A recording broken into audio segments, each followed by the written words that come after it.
तो अगर मैं कहूं कि आप इसमें से किसी भी सवाल का आंसर मात्र 3 सेकंड में दे सकते हैं तो क्या आप बिलीव करेंगे? आइए इसे समझते हैं।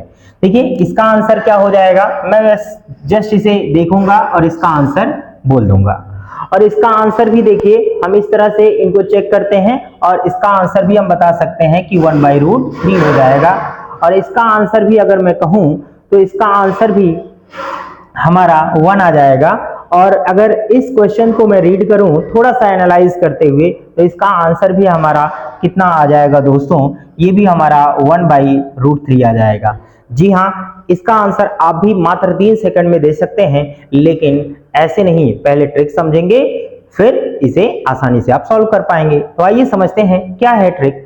तो यहाँ पर एक बॉक्स में हम क्या करेंगे, एक ट्रिक समझेंगे। क्या है ट्रिक? और ट्रिक या हम कहें कि ये हमारा शॉर्टकट है। क्या है? शॉर्टकट है।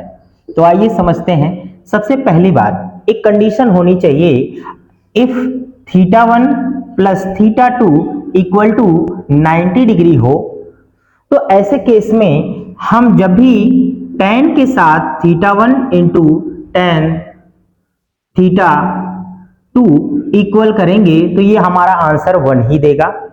इसी तरीके से हमारा अगर cot θ1 और cot θ2 हो जाए तो इसका आंसर भी 1 ही मिलने वाला है।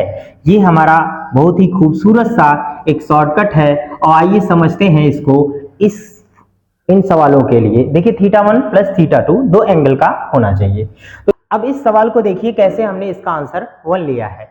यहाँ tan 15 है और tan 75 है, तो इन दोनों एंगल्स को अगर हम ऐड करेंगे तो 90 होगा, तो हमारा यहाँ आंसर दे देगा ये 1। इसी तरह से tan 30 और tan 60 जो होगा वो भी 90 होगा, तो आंसर 1 दे देगा।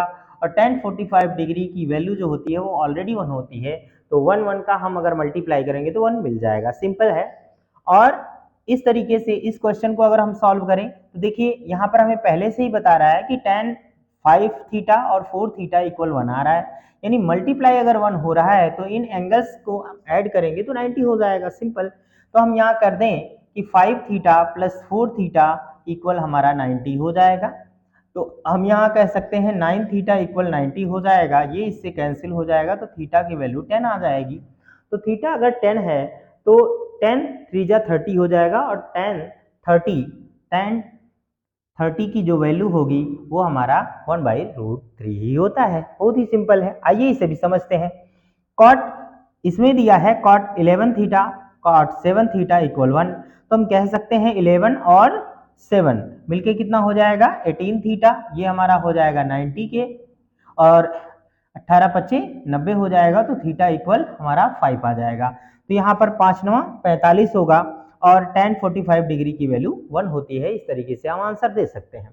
इसी प्रकार से इस क्वेश्चन को भी हमने समझा है। a प्लस बी और a माइनस बी, हम कह सकते हैं कि a प्लस बी और प्लस a माइनस बी को हम ऐड करेंगे तो ये 90 होना चाहिए। ये इससे मर जाएगा, a 2a हो जाएगा इक्वल 90 हो जाएगा, और 2 से इसे हम कैंसिल कर दें तो ये हमारा आंसर आ रहा है 45। क्लियर।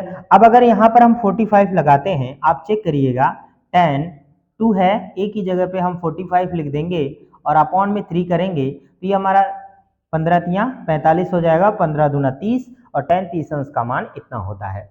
उम्मीद है आपको ये शॉर्टकट समझ में आए होंगे। अगर समझ में आ गया है तो इस क्वेश्चन का आंसर हमें कमेंट में फेंक के मारो। और ऐसी है अमेजिंग और इंटरेस्टिंग शॉर्ट ट्रिक शॉर्टकट के लिए हमारे चैनल को सब्सक्राइब करके रखना।